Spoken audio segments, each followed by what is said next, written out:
So hello everyone, today we are going to start a new chapter of Geography class 12th, book Fundamentals of Human Geography, chapter 7, Transport and Communication. So we have already covered the previous 6 chapters before. In my previous videos you will see that. Now next chapter we are going to start this, that is Transport and Communication. Now as a unit we have started with the primary activities, then secondary, then tertiary, and now there is more focus to be given on the tertiary, one of the tertiary activities. First one is transport and second one is communication. So we will read this in detail. Okay, तो यहाँ पे इस chapter में आपको कुछ चीज़ों पे ध्यान देना है. जैसे apart from some of the understanding that you are doing in this chapter, कुछ टर्म्स हैं और एक्सप्लेनेशन है जो दिए गए हैं हर एक टॉपिक पे. उसके अलावा हम थोड़ा सा आगे बढ़ेंगे तो हमें फोकस करना है ये क्योंकि ये this chapter is a map based chapter. Okay, इसमें जो आगे हम सब्सिक्वेंट टॉपिक्स पढ़ेंगे ये क्या है, मैप बेस्ड है. And surely one map based question is going to come in your examination. Every year it comes, so in this year also or next session also you can be prepared. तो इसमें आपको focus करना है कि यहाँ पे trans continental railways दिए गए हैं और एक एक करके उनके नाम हैं, उनके नाम के साथ जो भी उसके अंदर फर्दर डिटेल है वो हम पढ़ेंगे कि क्या है. ठीक है, स्टार्टिंग 20 पॉइंट्स हैं इस रेलवेज़ के बारे में हमें जानना है with the help of the map only. Okay, ठीक है. उसके अलावा वाटर ट्रांसपोर्ट वाले चैप्टर में आप आगे बढ़ो तो इसमें सी रूट्स दिए गए हैं. तो इंपॉर्टेंट सी रूट्स की लोकेशन भी हमें याद होनी चाहिए. ये चैप्टर में आपको मैप में पता होना चाहिए कि ये सारे सी रूट्स कहाँ पे लोकेटेड हैं. इसके अलावा इसमें कुछ कैनल्स हैं, 2 ही कैनल हैं जिनके बारे में आपको डिटेल में पढ़ना है. एक स्विस कैनल है, एक पनामा कैनल है, वो है. ठीक है, इसमें आपको जो मैप में दिए गए हैं, जो पिक्चर दिए गए हैं बुक में, इस पर फोकस करना है, स्पेशल फोकस करना है क्योंकि इसी में से क्वेश्चन बनते हैं और यही पिक्चर बेस्ड क्वेश्चन जो है वो एग्जाम में आ जाते हैं. ठीक है. Now when we come to the next part, जिसमें एक इनलैंड वाटर वे नाम का एक टॉपिक है. इसके अंदर में कुछ वाटरवेज के, इंपॉर्टेंट वाटरवेज के आपको मैप दिए गए हैं. जैसे राइन वाटरवे है. ठीक है, तो ये मैप आपको आना चाहिए. फाइन, मतलब आपको डिटेलिंग में ये चीज़ें पता होनी चाहिए, तभी आप ये चैप्टर को फुल प्रूफ जो है वो समझ पाओगे. ठीक है. ओके, अदर वाटरवेज के भी जो नाम है ये भी, और connection point, whatever is given that you need to understand. Okay, so this is all that you need to focus upon. ऐसे तो सारी चीज़ों पे करना है because the whole chapter is about transport and communication only, but because this is a map based chapter so you need to focus on that particularly because one question will be surely given in your board examination. ठीक है, any examination, pre board भी होगा तो उसमें भी आपको ये question मिलेंगे ही. And you go through the previous year question paper, उसमें श्योर आते हैं क्वेश्चन. ठीक है, उसमें किस टाइप के क्वेश्चन आते हैं, क्या होता है, वो आपको मैं प्रैक्टिस करा दूंगी. इसके अलावा जब हम मैप करेंगे तो मैप को मैंने पहले ही बोला है कि सारा मैप एक साथ हम करेंगे जो भी क्लास 12 के CBSE में सिलेबस में दिया रहता है. ठीक है, तो इसमें हम सिर्फ पढ़ेंगे और मैप को देखेंगे, और एक्चुअली में जो प्रैक्टिस वाली जो चीज़ है मैप की वो हम करेंगे जब हम सारे मैप्स को एक साथ कर रहे होंगे, तो वर्ल्ड के मैप को. ठीक है, from starting to ending chapter. Let us start this chapter. Now we are having the introduction of it first of all, so we will look at it. जैसे नेचुरल रिसोर्सेज हो गया, economic activities मतलब primary, secondary, tertiary हो गया या market हो गया, ये क्या होते हैं, रेयरली, मतलब बहुत ही कम आपको दिखेगा कि एक ही जगह पे लोकेटेड है. ऑब्वियसली बात है, सारे स्कैटर्ड है, मतलब ऐसा तो नहीं है सारी चीज़ें आपको एक ही जगह पे क्लस्टर में मिल जाएंगी. तो ट्रांसपोर्ट और कम्युनिकेशन और जो ट्रेड है इनके बीच में क्या करता है, लिंक क्रिएट करता है ताकि ये सारी चीज़ों का यूटिलाइजेशन हो पाए, और इसका यूटिलाइजेशन होने के बाद फाइनली जहाँ पे फिनिश प्रोडक्ट जाएगा कंज्यूमर के पास फॉर द कंज्यूमिंग सेंटर, मतलब शॉप्स में या होलसेल मार्केट में, तो वहाँ तक जा पाए. इन सब के बीच में लिंक कौन क्रिएट करता है, ट्रांसपोर्ट एंड कम्युनिकेशन. ठीक है, तो ये क्या है, एक सिस्टम है मास प्रोडक्शन का, और क्या है, एक्सचेंज इज कॉम्प्लेक्स. मतलब ये जो प्रोडक्शन, मास प्रोडक्शन होता है और जो एक्सचेंज होता रहता है, मतलब इंपोर्ट और एक्सपोर्ट वाला, ये जो सिस्टम है ये थोड़ा कॉम्प्लेक्स है. मतलब ऐसा नहीं है कि बिल्कुल सीधा सीधा है कि आपने मतलब कोई भी चीज़ प्रोड्यूस किया और ईजिली उसको सेल कर दिया क्या. ठीक है, so each reason produces the items for which it is best suited. तो इसीलिए आप देखोगे कि हर जगह पे हर एक चीज़ जो है वो नहीं ग्रो हो पाती है, वो नहीं मैन्युफैक्चर हो पाती है. ठीक है, हर एक जगह पे उसकी अपनी इंपॉर्टेंस होती है और वो उसी टाइप के आइटम्स को क्या करते हैं, प्रोड्यूस करते हैं. मतलब वो एरिया, पर्टिकुलर एरिया जो है वो कोई एक ही चीज़ के लिए क्या है, सूटेबल है. अगर वहाँ पे राइस ग्रो होगा तो राइस के लिए ही वो रीजन जो है या वो एरिया या जगह जो है वो क्या होगा, इस्तेमाल होगा. ट्रेड और exchange of such commodities relies on transportation and communication. तो अगर फर्दर उस चीज़ को आगे बढ़ाना है, मतलब कहीं और पहुँचाना है for consumption, for utilisation purpose, for profit purpose, तो transport and communication is very very important. ठीक है, like wise high living standard and quality of life depend on efficient transportation, communication and trade. अगर किसी की life, quality of life या standard of living भी अगर enhance करनी है तो ये सारी जो चीज़ें हैं जैसे ट्रांसपोर्ट, कम्युनिकेशन, ये काफ़ी अच्छा रोल प्ले करता है. ठीक है, पहले के टाइम पे मीन्स ऑफ ट्रांसपोर्ट और कम्युनिकेशन क्या थे, सेम थे. ठीक है, but today both have acquired distinct and specialised form. मतलब ट्रांसपोर्ट एंड कम्युनिकेशन को पहले एक कुछ हद तक एक ही तरीके से बोला जाता था, क्योंकि कम्युनिकेशन सिस्टम इंटरनेट वगैरह तो ज़्यादा डेवलप नहीं था, ठीक है, टेलीग्राम वगैरह ये सब चीज़ें डेवलप नहीं थी, तो इस वजह से दोनों को एक ही तरीके से माना जाता था कि हाँ ट्रांसपोर्ट का भी मतलब एक ही है और कम्युनिकेशन का भी मतलब एक ही है, ठीक है। दोनों सर्विसेज सेक्टर के पार्ट हैं, लेकिन दोनों का अपना अपना क्या है, डिस्टिंक्ट, मतलब थोड़ा अलग अपने अपना, और वो उनका फॉर्म जो उनका रूप है वो काफ़ी अभी क्या हो गया है, अलग अलग तरीके से दिखाई देता है। Transport provide network of links and carries through which trade takes place. Transport एक सिंपल एक क्राइटेरिया, मतलब एक आप बोल सकते हैं एक जरिया है जिससे कि सारे लिंक जो है वो कनेक्ट होते हैं, ठीक है। ओके, नाउ आप ट्रांसपोर्ट देखते हैं पहले। तो ट्रांसपोर्ट क्या है, दिस इज सर्विस और facility for the carriage of persons, या तो पर्सन्स का या गुड्स का, मतलब सामान का एक जगह से दूसरी जगह लेकर के जाना। किन किन चीज़ों का इस्तेमाल करके, या तो ह्यूमन्स इसमें इस्तेमाल होंगे, या एनिमल के साथ ट्रांसपोर्टेशन हो रहा होगा, या अलग अलग टाइप के व्हीकल्स जो आजकल के टाइम पीरियड पे क्या होते हैं, यूज़ होते हैं, ठीक है। ये जो मूवमेंट है वो जो हमेशा होता है, ठीक है, वो ज़्यादातर लैंड, वाटर और एयर के जरिए ही होता है, ठीक है। आपको पता ही है, land transportation, water transportation, air transportation. Road और रेलवे जो है वो क्या करता है, लैंड ट्रांसपोर्टेशन का एक फॉर्म है, क्योंकि रोड लैंड पे ही चलेगा और रेलवे भी लैंड पे ही चलेगा। शिपिंग और वाटर वे क्या है, shipping and waterways and airways are other two modes, ठीक है। शिपिंग हो गया मतलब शिप्स वगैरह, तो वो तो आपको पता है कि वो ओशियन में या सी में ही चलेंगे, ठीक है, उसके लिए रोड कनेक्टिविटी तो नहीं चाहिए, ठीक है।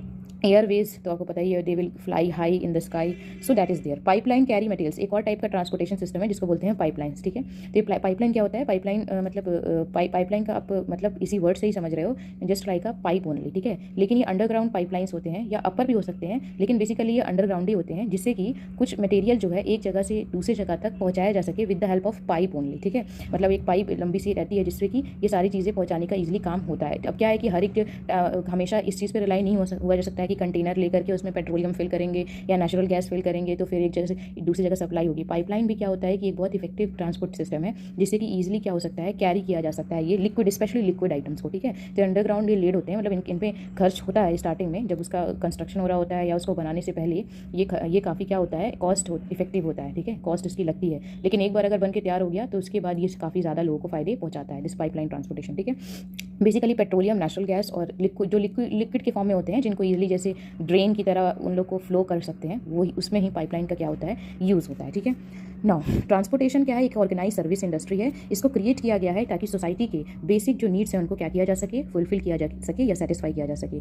इसमें ट्रांसपोर्ट आर्टरीज हो, व्हीकल्स टू कैरी, मतलब इट इंक्लूड्स ट्रांसपोर्ट आर्टरीज, मतलब बहुत सारे जो छोटे मोटे जो सामान होते हैं जिसमें कंस्ट्रक्शन वर्क में यूज़ होते हैं उसमें होता है, ठीक है, ट्रांसपोर्ट का यूज़ उसमें होता है। लोगों को कैरी करना, गुड्स को कैरी करना, और organisation to maintain arteries and to handle loading, unloading and delivery, ये सारी चीज़ें इसमें इन्वॉल्व हैं, किसमें, ट्रांसपोर्टेशन में, ठीक है। हर एक नेशन जो होता है दे हैज़ डेवलप, हर एक नेशन जो है उसने अलग अलग तरीके से अपना वेरियस काइंड ऑफ ट्रांसपोर्टेशन क्या किया है, डेवलप कर किया है डिफेंस पर्पस के लिए भी, ठीक है। अश्योर्ड एंड स्पीडी ट्रांसपोर्टेशन, अगर कहीं पे जो ट्रांसपोर्टेशन है वो स्पीडी है, मतलब अच्छे पेस में है, स्पीड में है, ठीक है, और उसके अलावा उसके साथ साथ कम्युनिकेशन जो है वो भी साथ साथ में अच्छे से चल रहा है, तो ये एक कॉपरेशन को दिखाता है, ठीक है। और यूनिटी अमंग स्कैटर्ड पीपल, कहीं भी लोग हैं, कहीं पे भी लोग हैं, लेकिन ट्रांसपोर्ट और कम्युनिकेशन के जरिए क्या है, वो लोग जुड़े हुए हैं, तो ये एक दिखाता है कि हाँ कितना कॉपरेशन है या लोगों का कितना यूनिटी है, भले ही वो अलग थलग जगह पे रह रहे हों। अब आ जाते हैं ट्रांसपोर्ट नेटवर्क में। ये प्रीवियस चैप्टर में ही हमने पढ़ा कि नोड क्या होता है, लिंक क्या होता है, ठीक है। तो अब हमने ये पढ़ा ही था कि स्टार्टिंग से लेकर के एंडिंग तक जो भी जो रास्ता है या रूट है ज्वाइन करता है, ज्वाइन होता है, उसे बोलते हैं नोड्स, ठीक है। वो नॉर्थ से साउथ हो सकता है, साउथ से नॉर्थ हो सकता है, ईस्ट वेस्ट कोई भी, और वो जिस रूट से जा रहा है और जिन जिन जगह को वो कनेक्ट करता हुआ अपने डेस्टिनेशन तक पहुँच रहा है, तो वो जो कनेक्टिंग पॉइंट है जहाँ पे वो कनेक्ट होते होते फाइनल जगह जा रहा है उसे बोलते हैं लिंक्स, मतलब जो मतलब दो जगहों के बीच में जो रूट्स उनको लिंकिंग प्रोवाइड कर रहे हैं, दैट इज द लिंक, ठीक है। तो ये हमने पढ़ा। अब आ जाते हैं मोड्स ऑफ ट्रांसपोर्टेशन पे, कौन कौन से मोड्स हैं ट्रांसपोर्ट के, अभी हमने देखा था इंट्रोडक्शन में, land, water, air and pipelines, ठीक है। अब ये क्या है, ये किस चीज़ में यूज़ होते हैं, inter region and intra regional transport, मतलब एक जगह के अंदर ही अंदर वो लोग घूम रहे हैं या ट्रांसपोर्टेशन सिस्टम यूज़ कर रहे हैं, इंटर रीजनल और इंट्रा रीजनल, मतलब एक रीजन से दूसरे रीजन, ठीक है। जैसे मान लो कि ये कोई डिस्ट्रिक्ट है तो उसी के अंदर ही क्या है कि सारे जो ट्रांसपोर्ट सिस्टम है उसको क्या किया जा रहा है, रेगुलेट किया जा रहा है, और वो वहीं पर सीमित है। लेकिन इंट्रा रीजनल में क्या होता है कि वो जो एरिया है या डिस्ट्रिक्ट है वहाँ से लेके दूसरे डिस्ट्रिक्ट तक भी सामान या फिर ट्रांसपोर्ट का रेगुलेशन होने का क्या है, बहुत ज़्यादा इंपॉर्टेंस है, ठीक है। Each one except pipeline carries both passengers and freight, ठीक है। पाइपलाइन को छोड़ के बाकी सारे मोड ऑफ ट्रांसपोर्ट जो है, लैंड, वाटर, एयर, वो सारे के सारे पैसेंजर, और फ्रीट का मतलब होता है सामान, मतलब कितना भी लोड वाला सामान जो होता है, जो कि बहुत ज़्यादा क्वांटिटी में होता है, उसको बोलते हैं, उसके काम में आता है, ठीक है। ओके, इंपॉर्टेंस है मोड ऑफ मोड, इस मोड्स का क्या इंपॉर्टेंस है वो डिपेंड करता है कि कौन से type of goods and services को ट्रांसपोर्ट किया जा रहा है, उसमें ट्रांसपोर्ट के कॉस्ट कितने लगेंगे और मोड कौन सा अवेलेबल है। ठीक है, क्या हमें एक कंट्री से दूसरे कंट्री भेजना है, हाँ, तो रोड नेटवर्क से कुछ नहीं होगा, क्या करना पड़ेगा, वाटर का यूज़ करना पड़ेगा, वाटरवे शिप्स का यूज़ करना पड़ेगा। क्या हमें एक स्टेट से दूसरी स्टेट तक सामान पहुँचानी है, हाँ, तो हम रोड का यूज़ करेंगे। ठीक है, बेसिकली तो international movement of goods is handled by ocean freighters. ठीक है, तो ये तो अभी पता चल गया आपको कि जो इंटरनेशनल एक कंट्री से दूसरे कंट्री में होता है तो वो तो उसमें तो वाटर का ही यूज़ होगा। रोड ट्रांसपोर्ट इन सबसे चीपर है, काफ़ी कम पैसे लगते हैं और वो शॉर्ट डिस्टेंस जो होता है काफ़ी फास्टर वे में क्या करता है, कवर करता है। इसके अलावा इसका एडवांटेज है कि ये डोर टू डोर सर्विस पहुंचाता है। मतलब रोड ट्रांसपोर्ट अगर कोई यूज़ करता है, मतलब रोड के थ्रू अगर कोई जा रहा है एक जगह से दूसरी जगह, तो वो उसी स्पॉट पे जाकर के रुकेगा जहाँ पे उसको एक्चुअली में सामान की क्या करनी है, डिलीवरी करनी है। ठीक है, तो इसका मतलब डोर टू डोर सर्विस पहुँचा रहा है। जैसे आप रेलवे का यूज़ अगर करते हो तो ये डोर टू डोर सर्विस नहीं पहुँचाते हैं। कैसे? क्योंकि वो एक स्टेशन से दूसरे स्टेशन से कनेक्टेड होते हैं, वो आपके घर तक नहीं जाएंगे आपको सामान पहुँचाने के लिए।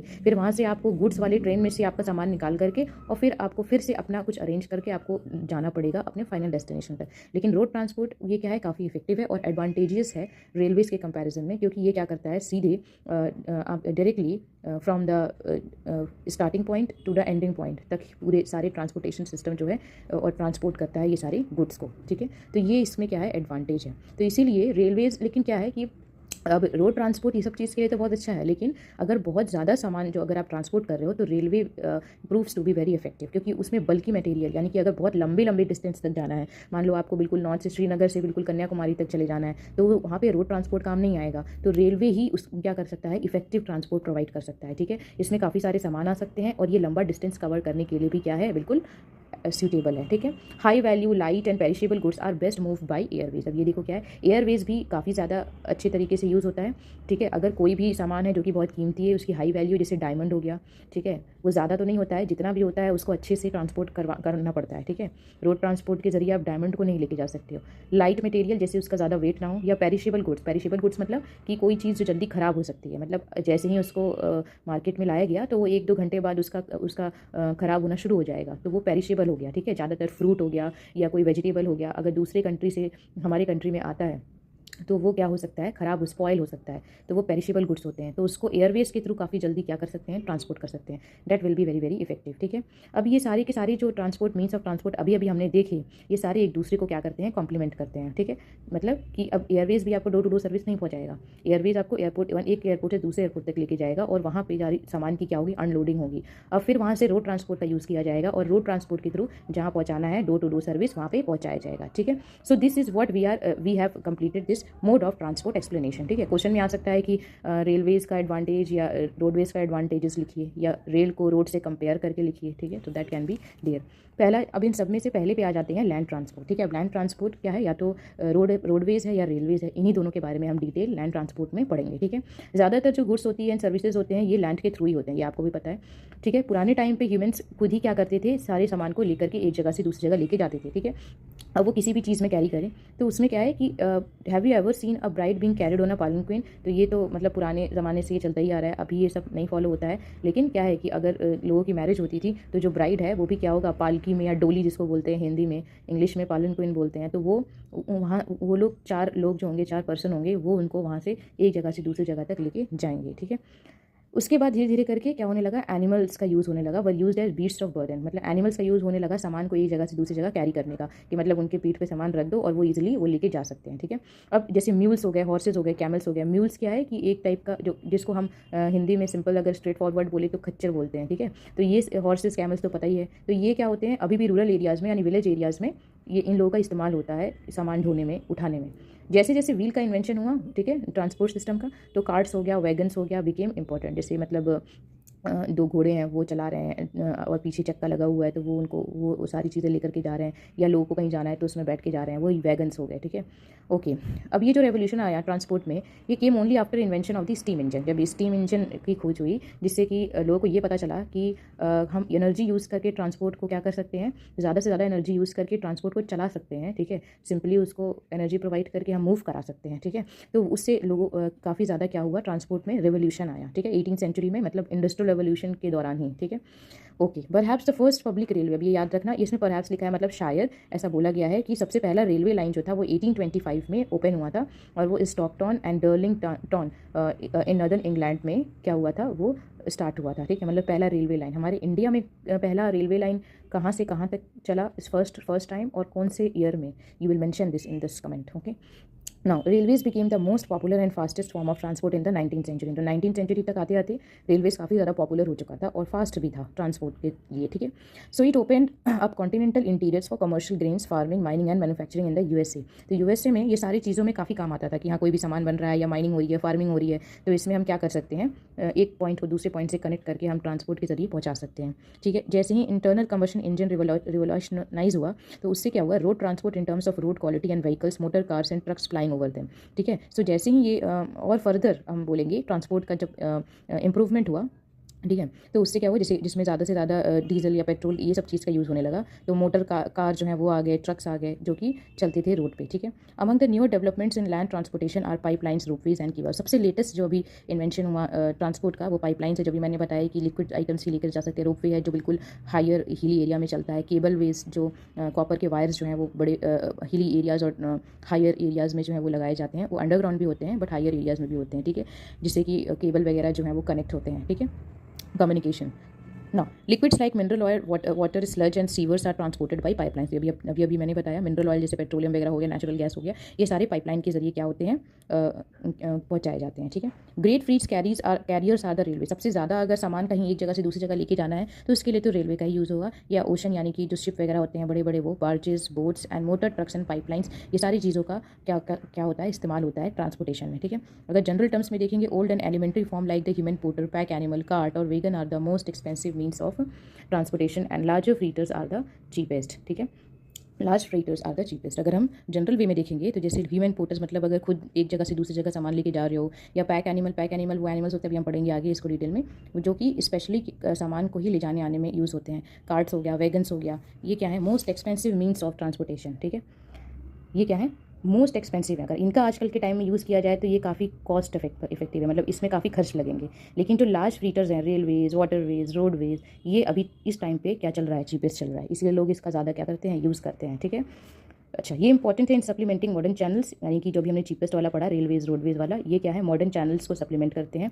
And carriers which penetrate the interiors in large countries, मतलब पूरे कंट्री में अगर इस तरीके का इफेक्टिव और बिल्कुल सही तरीके का ट्रांसपोर्ट चाहिए तो यही सारी चीज़ों का इस्तेमाल करना पड़ेगा, वो पैक एनिमल और कार्ट वैगन्स का यूज़ करके नहीं होगा। डेंसली पॉपुलेटेड डिस्ट्रिक्ट इंडिया और चाइना, को पता है डेंसली पॉपुलेटेड कंट्री है, इसमें जो लोग रहते हैं काफ़ी, मतलब पर square kilometre area the population is very very high.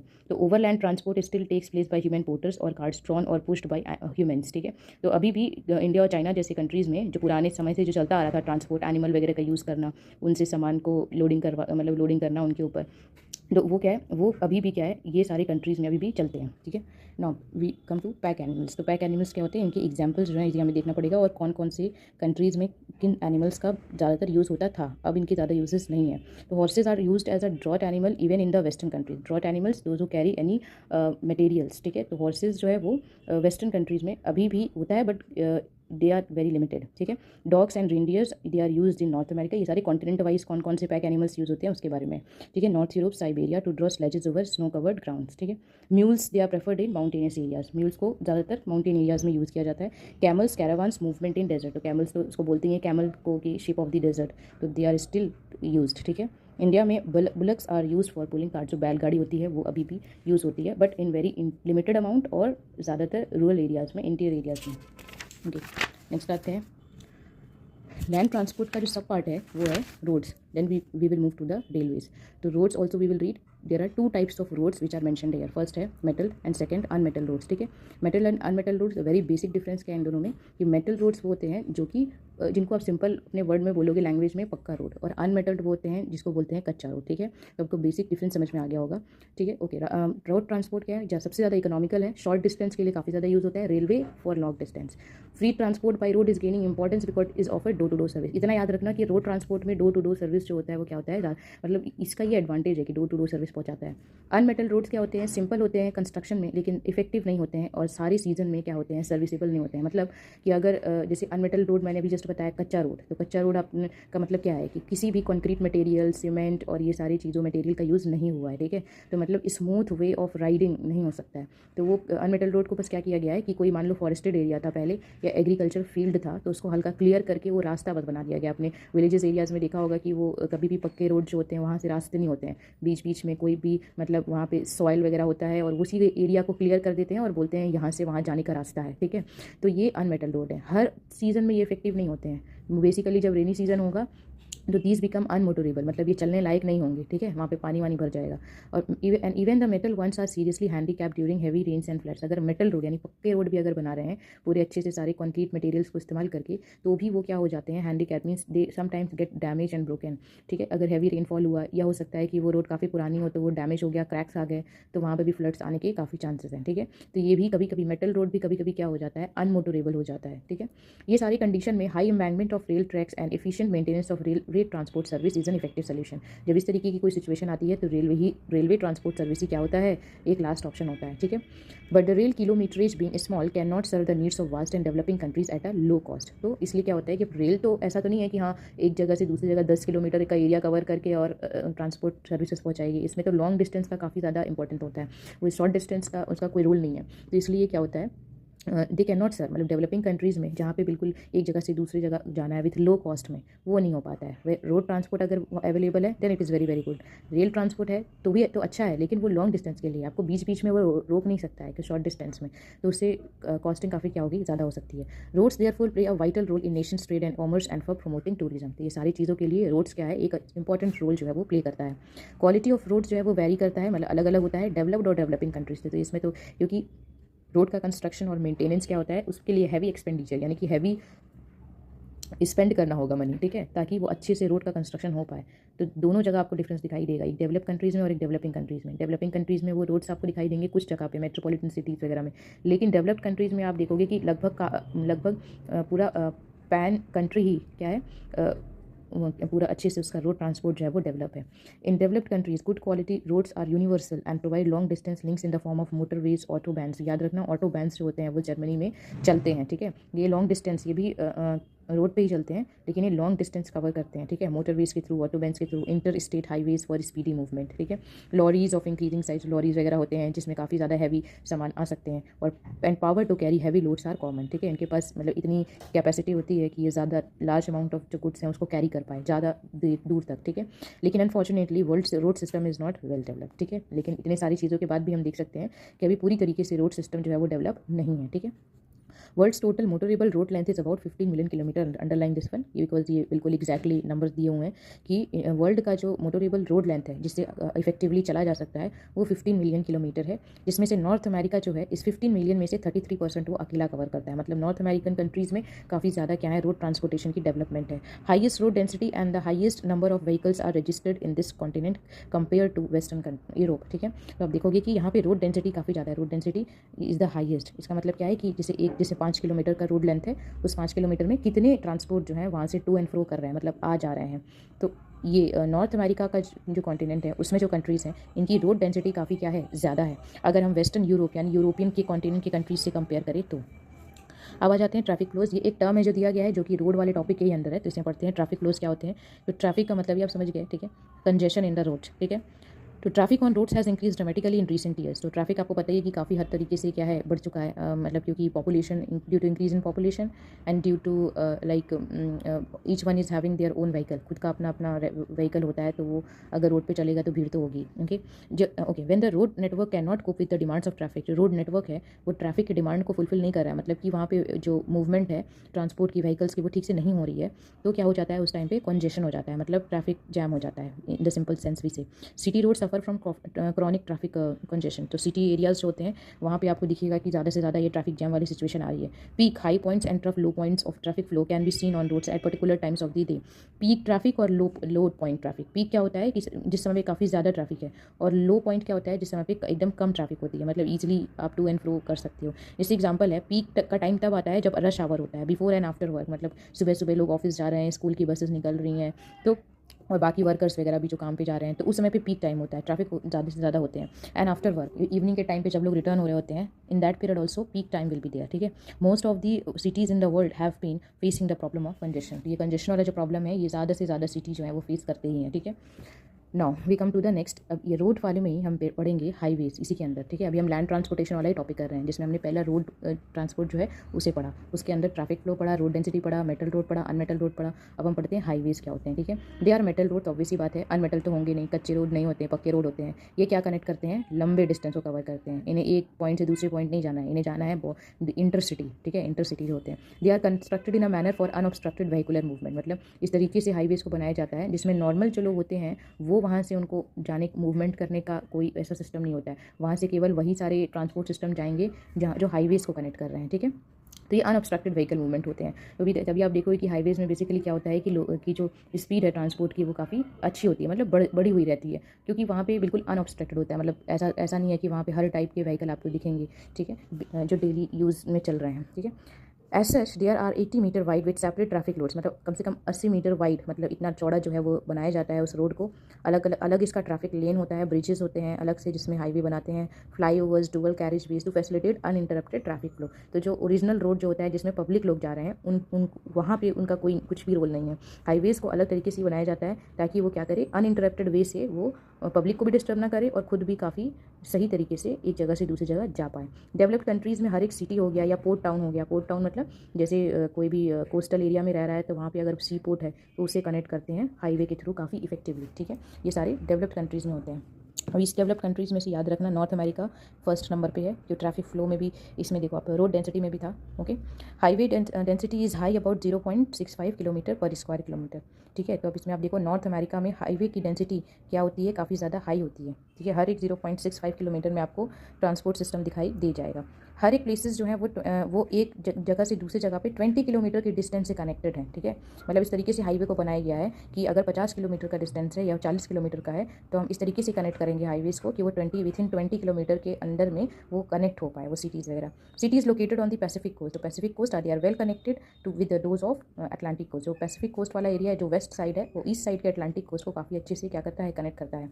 ये है आपका नॉर्थ अमेरिकन कॉन्टिनेंट के बारे में बताया जा रहा है। Like wise cities of Canada in the north, अब नॉर्थ अमेरिका में जो कैनेडा कंट्री है वो क्या होते हैं, कैनेडा नॉर्थ से कनेक्ट होकर के मैक्सिको जो कि साउथ में है उससे भी क्या होता है, काफ़ी अच्छे तरीके से लिंक जो होता है, यानी जो कनेक्शन है वो क्रिएट करता है हाईवेज, ठीक है। So the trans Canadian highways link Vancouver in the British Columbia west coast to Saint John city in Newfoundland and the Alaskan highway links Edmonton Canada to Anchorage Alaska, ठीक है। तो मतलब ये east to waste बता रहा है, east coast से west coast ये बता रहा है कि ये नॉर्थ अमेरिका में इस तरीके से लिंक की जाती है, ठीक है।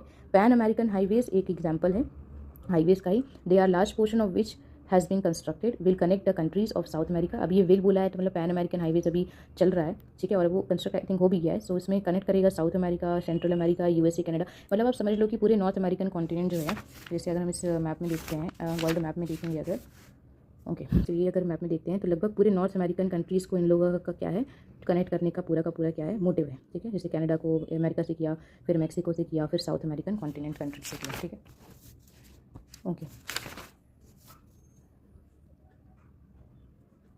The Transcontinental Stuart Highway connects Darwin and Melbourne via Tennant Creek and Alice Spring in Australia। इसी तरीके से ये कुछ हाईवेज जो ऑस्ट्रेलिया के हैं, ऑस्ट्रेलिया कॉन्टिनेंट के हैं, वो एक कॉन्टिनेंटल स्टुअर्ट हाईवे से कनेक्ट करके डार्विन तक लेकर के जाएगा, मतलब ईस्ट से वेस्ट, और Melbourne via Tennant Creek and Alice Spring in Australia, north to south, ठीक है। मतलब इस तरीके से ये भी एक प्लस का साइन बनाएगा कनेक्ट करते हुए, ठीक है। Australia trans continental Stuart highway. Europe इसको अंडरलाइन कर लेना क्योंकि ये आ सकता है कि ये ट्रांस कॉन्टिनेंटल स्टुअर्ट हाईवेज किसको कनेक्ट करता है। यूरोप हैज़ अ लार्ज, अब यूरोप पे आ जाते हैं, they has a large number of vehicle and well developed highway networks but highways face a lot of competition from railways and waterways. Europe में ये सारी चीज़ें वेल डेवलप है लेकिन रेलवेज और वाटरवेज काफ़ी अच्छे से वहाँ पे चलती है, इसलिए रोड हाईवेज का उतना नहीं इंपॉर्टेंस दिया है।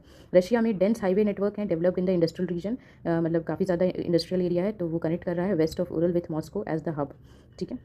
The important Moscow Vladivostok highway serves the region to the east, ठीक है। तो यहाँ पे जैसे ये रशिया है तो मॉस्को से लेकर के यहाँ पे लास्ट बिल्कुल पॉइंट है व्लादिवोस्टोक, ये सारे पॉइंट को ये क्या करता है, कनेक्ट करता है। रोडवेज है, हाईवेज, ठीक है, याद रखना, रेलवेज नहीं है, ये क्या है, हाईवेज है।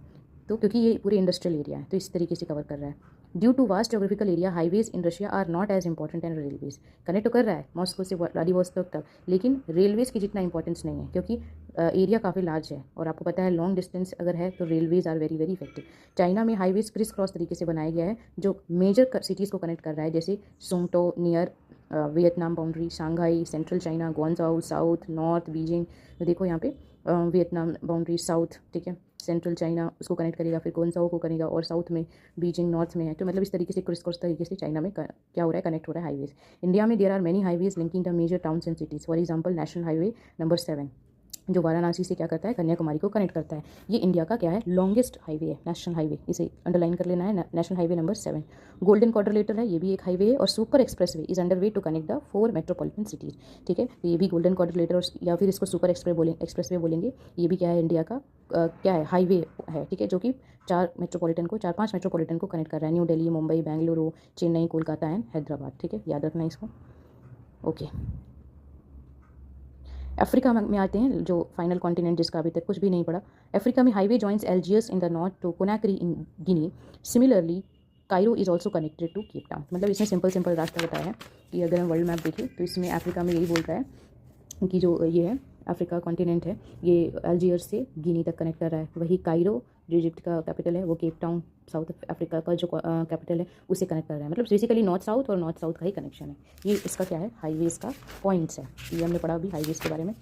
ओके, अब हम पढ़ते हैं बॉर्डर रोड्स क्या होते हैं। ये भी एक रोड का पार्ट है, बॉर्डर रोड्स होते ही हैं। Roads laid along international boundary, जो इंटरनेशनल बाउंड्रीज एक कंट्री से दूसरे कंट्री को अलग अलग करता है, वो रोड जो बनता है उसे बोलते हैं बॉर्डर रोड्स। ये इंपॉर्टेंट रोल प्ले करता है, ऑब्वियसली बात है, क्योंकि यहाँ पे ज़्यादातर रिमोट एरियाज़ होते हैं और ये मेजर सिटीज़ वगैरह से कनेक्ट करता है। क्योंकि ये बॉर्डर एरिया में, इसलिए इसको डिफेंस की काफ़ी ज़्यादा ज़रूरत होती है। तो इसलिए ये जो रिमोट एरियाज़ है, मतलब जो एकदम दूर में लोकेटेड हैं विलेजेस एरियाज, ये सिटी में क्या करते हैं, हमेशा लिंक करते हैं। और ये इनको लिंक कौन करवाता है, border roads. Almost all countries have such roads to transport goods to border villages and military camps, ठीक है। तो जो बॉर्डर रोड होते हैं बेसिकली इसी पर्पस के लिए बनाए जाते हैं कि वहाँ पे जो मिलिट्री कैंप्स लगाए गए हैं तो वो ईजिली क्या हो सके, डिफेंस का जो टूल्स है वो सप्लाई हो पाए, ठीक है, आर्म्स एमिनिशंस वगैरह।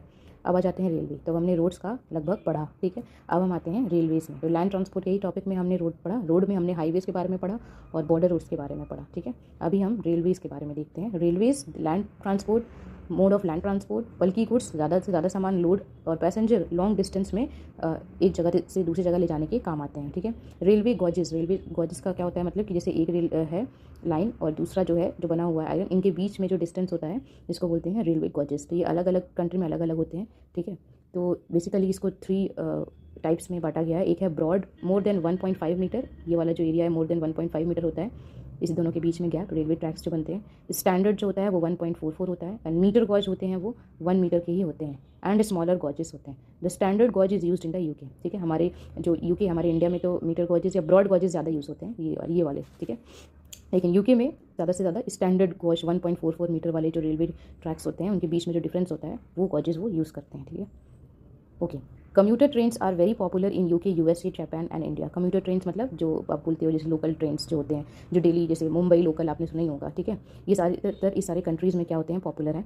ये ज़्यादा से ज़्यादा मिलियंस ऑफ पैसेंजर्स को डेली ये क्या करते हैं, एक सिटी मतलब टू एंड फ्रो करते हैं, मतलब एक जगह से दूसरी जगह पे, जैसे बेसिकली ये वर्कर्स और जो ऑफिस गोअर्स होते हैं उनके लिए यूज़ होता है local trains. There are about 13 lakh kilometre of railways open for traffic in the world, ठीक है। 13 लाख किलोमीटर ऑफ रेलवेज जो हैं ये क्या है, बिछे हुए हैं, मतलब ये ऑलरेडी प्रेजेंट हैं वर्ल्ड में। अब इसमें सबसे पहले आ जाते हैं, जैसे रोड्स में हमने पढ़ा था कि रोड में नॉर्थ अमेरिका का हाईवे डेंसिटी या रोड डेंसिटी भी नॉर्थ अमेरिका कॉन्टिनेंट का काफ़ी हाई है। इसमें हम देखते हैं रेलवेज़ में यूरोप में सबसे ज़्यादा डेंस नेटवर्क है रेलवे के, लगभग 4,40,000 किलोमीटर के रेलवे हैं, जिसमें से डबल और मल्टी ट्रैक मतलब डबल रेलवेज, मतलब 2 लाइन एक साथ बिछी हुई है या अलग अलग जो है 4-5 एक साथ बिछे हुए हैं, उस टाइप के रेलवे लाइन आपको दिखाई देंगे, मतलब काफ़ी ज़्यादा डेंस है। Belgium has the highest density, याद रखना, बेल्जियम जो कि यूरोपियन कंट्री है, ये सबसे ज़्यादा हाईएस्ट डेंसिटी है। और 1 kilometre of railway for every 6.5 square kilometre area, मतलब हर एक 6.5 किलोमीटर एरिया में, अगर एक इतना बड़ा एरिया है तो इसमें आपको 1-1 किलोमीटर में आपको रेलवेज लाइन्स जो हैं वो दिखाई दी जाएंगे, मतलब हर एक पॉइंट पे मौजूद है। The industrial region exhibit some of the highest densities in the world. तो इंडस्ट्रियल रीजन यानी जहाँ इंडस्ट्रीज़ है वहाँ पे सबसे ज़्यादा रेलवेज की डेंसिटी दिखाई देगी। इंपॉर्टेंट रेल हेड्स देखो कौन कौन से हैं जहाँ पे रेलवेज हैं, लंदन हो गया, पेरिस हो गया, ब्रसेल्स हो गया, मिलान, बर्लिन, वार्शो, ठीक है। पैसेंजर्स प्रोवाइड ट्रांसपोर्ट, ये सारे कुछ हैं, ये सारे के सारे ही किसी किसी कंट्री के कैपिटल हैं, याद रखना। और सोचो कौन कौन से कंट्रीज के, लंदन किसका कैपिटल है, पेरिस किसका है, ब्रसेल्स किसका है, ठीक है, वार्शो किसका है। Passenger transport is more important than freight in many of these countries. ये सारे कंट्रीज़ में आप देखोगे कि पैसेंजर ट्रांसपोर्ट, जो लोग वहाँ से ज़्यादा क्या कर रहे हैं, ट्रैवल कर रहे हैं, और सामान जो है वो उसका थोड़ा इंपॉर्टेंस कम है ये सारी जगहों पर, लोग ज़्यादातर आते जाते हैं, इसका यूज़ ज़्यादा कर रहे हैं। Underground railways are important in London and Paris, ठीक है, अंडरग्राउंड रेलवे जैसे मेट्रो ट्रेन हो गए वो लंदन एंड पेरिस में काफ़ी ज़्यादा इफेक्टिव यूज़ होते हैं। चैनल टनल, ठीक है, इसको अंडरलाइन कर लो, Channel Tunnel operated by Eurotunnel Group through England connects London with Paris. याद रखना कि एक चैनल टनल नाम का टनल है, ठीक है, अंडरग्राउंड टनल है, जिसको यूरो टनल ग्रुप जो है वो ऑपरेट करते हैं, एक टाइप का जैसे समझ लो कंस्ट्रक्शन कंपनी हो गया, और वो इंग्लैंड को कनेक्ट कर रहे हैं through England, the connect London with Paris, ये दोनों सिटीज़ को दोनों अलग अलग कंट्रीज़ के हैं, कनेक्ट करते हैं। Transcontinental railways lines have now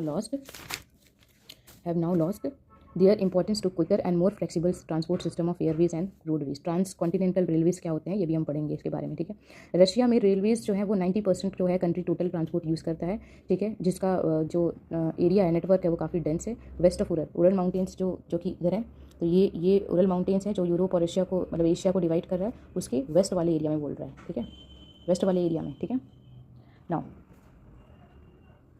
Moscow is the most important railhead with major lines radiating to different parts of the country's vast geographical area, ठीक है। मॉस्को जो है ये जो कि रशिया का कैपिटल है, इसमें से ज़्यादा रेलवे लाइन जो है वो कनेक्टेड हैं, जो अलग अलग डिफरेंट कंट्री के पार्ट्स को क्या करते हैं, कनेक्ट करते हैं। Underground railways are also there, commuter train, जिसमें पैसेंजर्स जो है डेली जो लोग हैं, ऑफिस गोअर्स है, वो क्या होते हैं, यहाँ से आते जाते हैं, कम्यूट करते हैं in Moscow. Next, North America has one of the most extensive rail networks accounting for nearly 40% of इसमें रशिया में you will find 90% of the countries are using the rail. North America it is 40%, ठीक है। Now अगर European countries से अगर हम compare करें तो रेलवेज जो है ये यूज़ होता है लॉन्ग डिस्टेंसेज में, मतलब यूरोपियन कंट्रीज़ में तो लोग जो हैं वो ज़्यादा यूज़ करते हैं, लेकिन नॉर्थ अमेरिकन कॉन्टिनेंट्स में you will find railways long distance में सामान वगैरह लेके जाने में ज़्यादा काम आता है, जैसे ओर्स हो गए, ग्रेन्स हो गए, टिम्बर, लकड़ी जो होते हैं जो इस्तेमाल करते हैं लोग फर्नीचर के लिए, मशीन हो गए, ठीक है, पैसेंजर से ज़्यादा। ज़्यादातर डेंस रेल नेटवर्क हैं वो इंडस्ट्रियलाइज्ड एरियाज जो होते हैं, जहाँ इंडस्ट्री सेटअप है या अर्बनाइज्ड एरिया है, वहाँ पे ही जैसे ईस्ट सेंट्रल यूएसए हो गया और कनाडा हो गया, वहाँ पे ये यूज़ होते हैं, ठीक है, रेलवेज़। कनाडा में रेलवेज़ जो हैं they are public sector and distributed all over the sparsely populated area. ये पब्लिक सेक्टर का पार्ट है, मतलब गवर्नमेंट ओन्ड है, privately they are not running. Transcontinental railways जो है वीट कैरी करते हैं, कोल टर्निस जो है वो कैरी करते हैं, मतलब सामान बेसिकली यूज़ ट्रांसपोर्ट करने में ही काम आ रहा है, ठीक है। ऑस्ट्रेलिया में आते हैं तो इसमें देखते हैं 40,000 किलोमीटर रेलवेज, जो 25% जो है वही क्या कर रहा है, they are found in New South Wales alone. तो एक प्लेस है ऑस्ट्रेलिया में, वहीं पे सबसे ज़्यादा रेलवे नेटवर्क आपको दिखाई देगा, दैट इज साउथ वेल्स, ठीक है।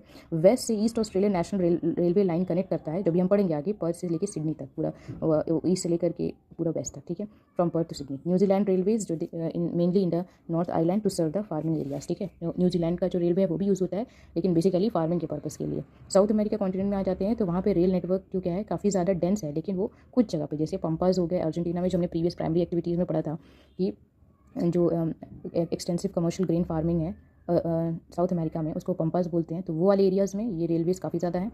और ऊपर से जो ब्राज़ील जो कॉफ़ी के लिए काफ़ी ज़्यादा क्या है, फेमस है ऑल ओवर द वर्ल्ड, तो वहाँ पे ये यूज़ होते हैं रेल ट्रांसपोर्ट, ठीक है। 40% of the South America's total route length.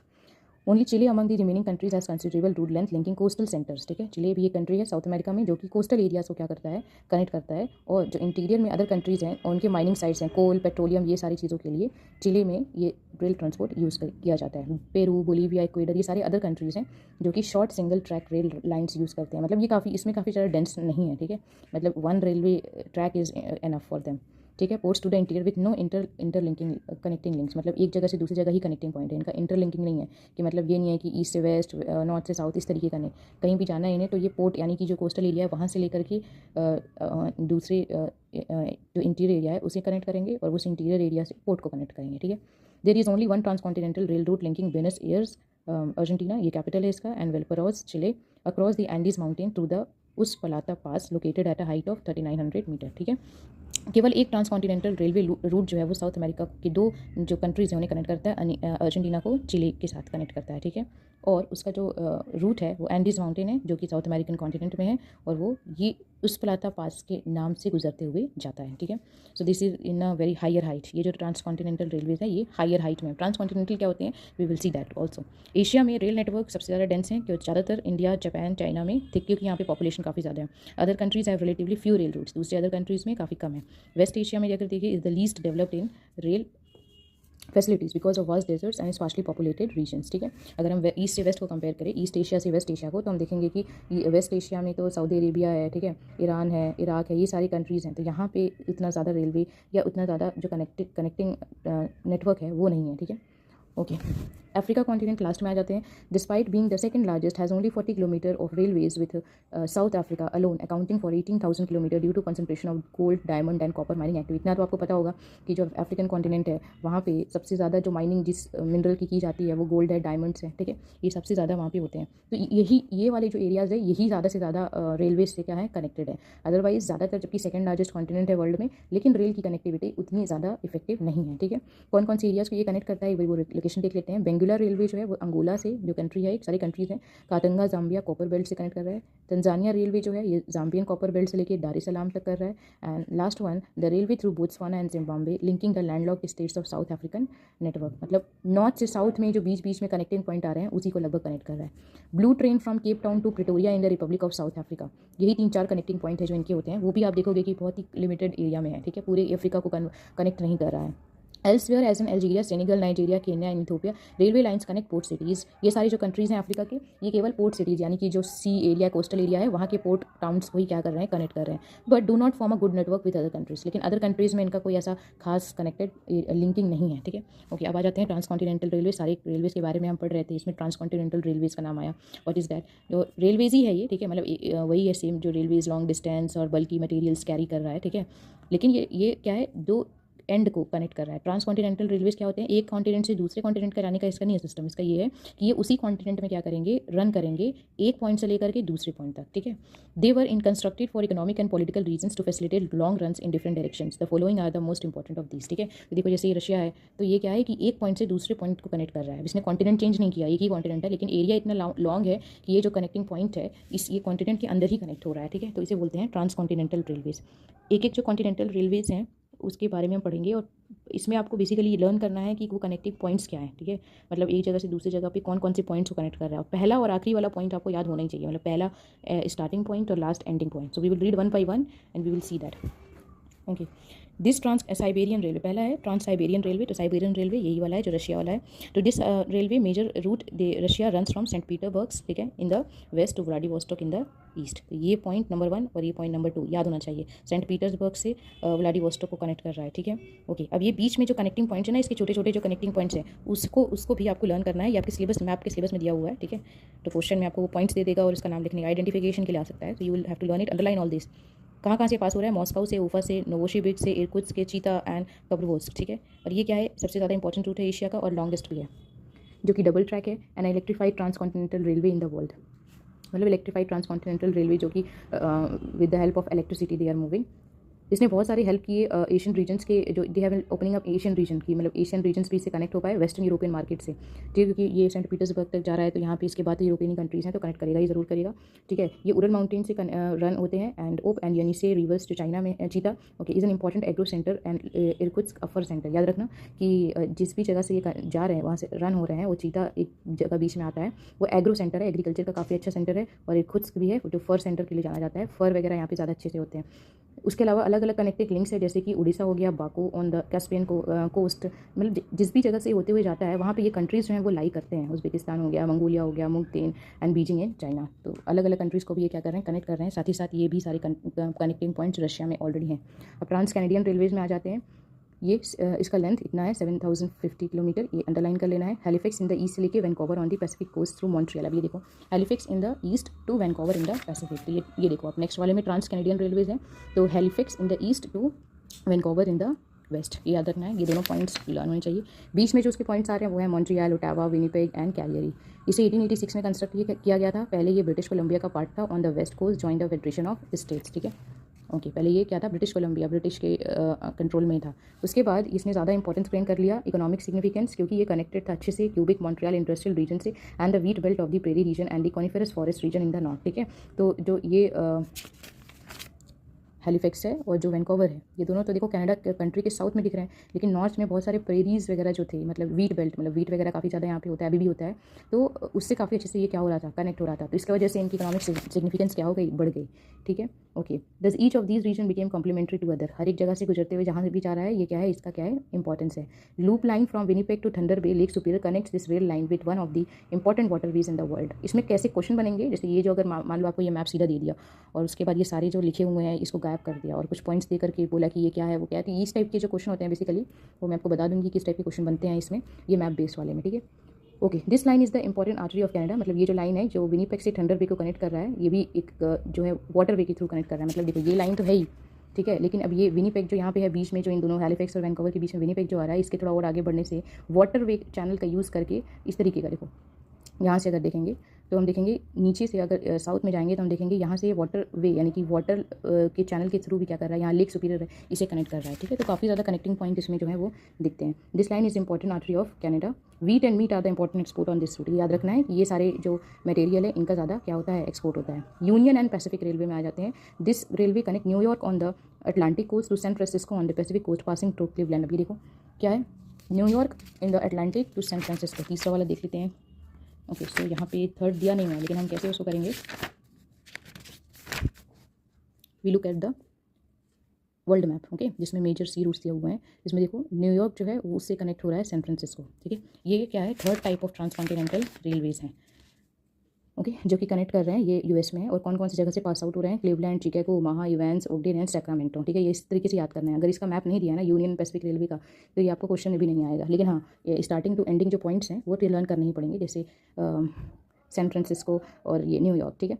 Most valuable कौन कौन सी चीज़ें यहाँ पे एक्सपोर्ट इंपोर्ट होती हैं, ores, grain, paper, chemical and machinery. Next आ जाते हैं द ऑस्ट्रेलियन ट्रांसकॉन्टिनेंटल रेलवे, ठीक है। तब ये आपका यहाँ पे है, ठीक है, जो कि देखो क्या कनेक्ट कर रहा है। अब इसमें आप मैप देख कर ही बता दो, पर्थ से लेकर के कहाँ तक, सिडनी तक कनेक्ट कर रहा है, ठीक है, याद रखना। पर्थ से लेकर के कहाँ तक कनेक्ट कर रहा है, सिडनी तक कनेक्ट कर रहा है, ओके। अब ये इसमें यही सेम चीज़ लिखा हुआ है, वेस्ट से ईस्ट कनेक्ट कर रहा है, पर्थ से लेकर के सिडनी तक। और कौन कौन सी जगह से जा रहा है, कारगुलरी यहाँ पे लिखा है, वो इस जगह से जा रहा है, ठीक है। ब्रोकन हिल, ये यहाँ पे है ब्रोकन हिल। पोर्ट ऑगस्टा कहाँ पे है, ढूंढो, पोर्ट ऑगस्टा ये, ठीक है।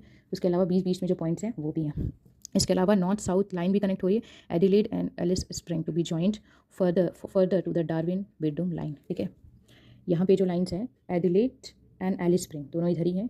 वो नीचे सब जो नॉर्थ से जब वो साउथ तक जाएंगे तो यहाँ पे डार्विन बेडरूम लाइन है, ये दोनों को भी क्या कर रहे हैं, वो कनेक्ट कर रहे हैं, ठीक है। मतलब ईस्ट टू वेस्ट तो है यहाँ पे और नॉर्थ टू साउथ भी है। अब आ जाते हैं ओरिएंट एक्सप्रेस में, ठीक है। इसमें आपको मैप नहीं दिया हुआ है, बस आपको लेकिन एज इट इज याद रखना है क्या है। ये लाइन रन करता है Paris to Istanbul passing through Strasbourg, Paris to Istanbul, ठीक है। यानी कि Istanbul is the famous city of Turkey. तो Paris somehow we will look at the map, then we will find this somehow so Paris is located here and now it is connecting going to this way and somewhere here they are connecting the Istanbul, ठीक है। और यहाँ ये जो Paris है ये जो है ये इस तरीके से कुछ कनेक्ट कर रहे हैं ये, ठीक है। So this is that only. भी इसमें मैप नहीं है तो नहीं आएगा, ठीक है, ओके। ये कहाँ से कनेक्शन जो बीच में लिंक है वो क्या है, Strasbourg, Munich, Vienna, Budapest and Belgrade. Journey time from London to Istanbul by this express is now reduce to 96 hours as against 10 days by the sea route, ठीक है। अगर सी रूट से जाने से तो यहाँ पे बहुत टाइम लगेगा, लेकिन अगर ओरिएंट एक्सप्रेस का अगर यूज़ किया जाए तो यहाँ पे लंदन है, लंदन के लोग पहले जब यहाँ आएंगे पेरिस में तो फिर यहाँ से ईजिली वो कहाँ, इस्तांबुल जा सकते हैं, ठीक है। तो 96 आवर्स का जो इनका जो टाइम पीरियड है वो क्या हो गया है, रिड्यूस हो चुका है, ठीक है। Chief export on this rail route are cheese, bacon, oats, wine, fruits and machinery. याद रखना है ये सारी चीज़ें जो हैं ट्रांसपोर्ट होते हैं, एक्सपोर्ट इंपोर्ट होते हैं। There is a proposal to build a trans Asian railway. ये प्रपोजल है, ये है नहीं, ठीक है, लेकिन ये अभी प्रपोज किया गया है कि शायद होगा इस्तांबुल से लेके बैंकॉक तक। Bangkok you know the capital city of Thailand, ठीक है। तो इस्तांबुल से अब ये बैंकॉक मतलब थाईलैंड तक कनेक्ट करेगा और Iran, Pakistan, India, Bangladesh and Myanmar जैसे कंट्रीज से होते हुए ये जाएगा, पर अभी ये है नहीं। तो हमने ट्रांसकॉन्टिनेंटल पढ़ा, इसमें हमने ट्रांसकॉन्टिनेंटल कौन कौन से हैं उसको पढ़ा। आपको याद रखना है पॉइंट्स कौन कौन से हैं इन starting and ending. Trans Siberian railway, trans Canadian railway, the Union and Pacific railway and the Australian transcontinental railway और लास्ट है ओरिएंट एक्सप्रेस। आपको पहले एक चीज़ याद रखना है, इसको याद करने का तरीका ये है कि ट्रांसकॉन्टिनेंटल का पहले जो बोल्ड लेटर्स में जो दिया हुआ है पहले इसको लर्न कर लो कि कौन कौन कितने हैं टोटल, ठीक है। अब इसको एक एक कॉन्टिनेंटल रेलवेज़ को लेकर के इसके अंदर के जो पॉइंट्स हैं इसे लर्न करना, ठीक है। सबसे पहले ट्रांसकॉन्टिनेंटल रेलवेज़ की जितने टाइप्स हैं पहले इससे बोल्ड लेटर्स वाले में उसको लर्न करना, उसके बाद आप जाना अंदर डिटेलिंग में, ठीक है। Water transport we will do in the next class. Thank you.